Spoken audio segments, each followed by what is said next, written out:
Le 5 novembre 2018, 2 immeubles de la rue d'Aubagne s'effondrent. Le bilan, 8 morts et une plaie béante dans la mémoire collective des Marseillais. Alors que la France a le regard sur Marseille, la municipalité Gaudin est attaquée de toutes parts pour l'indigence de sa politique en matière de logement et de lutte contre l'habitat indigne, laissant les marchands de sommeil prospérer. 4 ans après le drame, les États généraux du logement veulent apporter une réponse collective à ce phénomène, un thème phare de la nouvelle mandature. Le maire de la ville, Benoît Payan, qui a fait de cette bataille l'une de ses promesses de campagne au sein du printemps marseillais, montre les muscles. Marseille, c'est pas Los Angeles, vous l'avez vu.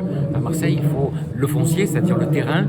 Il est rare, il est cher, il est difficile. C'est une ville au bord de l'eau, c'est une ville qui est enfermée dans des montagnes. On sait tout ça. Mais les marchands de sommeil ne peuvent plus prospérer. Et moi, je veux que la peur, elle change de camp. Marseille, autour d'elle, elle a une métropole et il faut que tout le monde prenne sa part. Alors c'est un peu technique, mais la question du logement, justement, elle est très technique. Si la volonté de faire est évidente dans le discours, le problème est loin d'être réglé. Dernier stigmate de ce cancer, l'immeuble à l'angle de la rue Beauvau, parti en flammes en novembre de cette année après avoir été frappé de péril. Pour Christophe Nicole, invité de ces états généraux et auteur du rapport sur les copropriétés dégradées de la ville de Marseille, en 2015, les relations entre les institutions dirigeantes ne facilitent pas les avancées.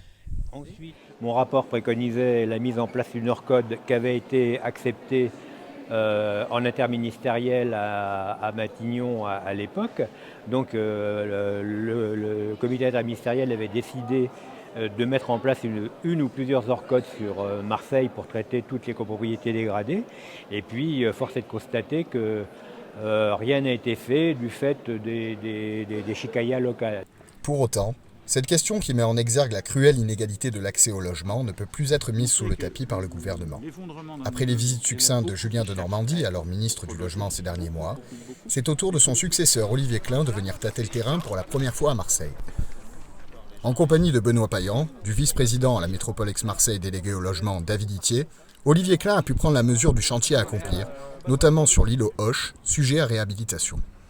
Il y avait cette très belle occasion des États généraux du logement à Marseille, avec la ville, avec la métropole, et bien de continuer cet élan, cette union sacrée pour le logement, parce qu'on le voit ici, le logement c'est une crise, le logement c'est un drame pour les habitants de ce pays, trop souvent, et donc si on ne veut pas que le logement soit la bombe sociale de demain, si on veut vraiment prendre à bras le corps cette crise, eh bien il faut qu'on travaille tous ensemble. En conclusion de ce grand raout du logement, 34 propositions ont été portées par les acteurs locaux et l'État, dont l'une phare, l'encadrement des loyers, qui a trouvé écho auprès du gouvernement. Parfaitement. Merci. Merci beaucoup.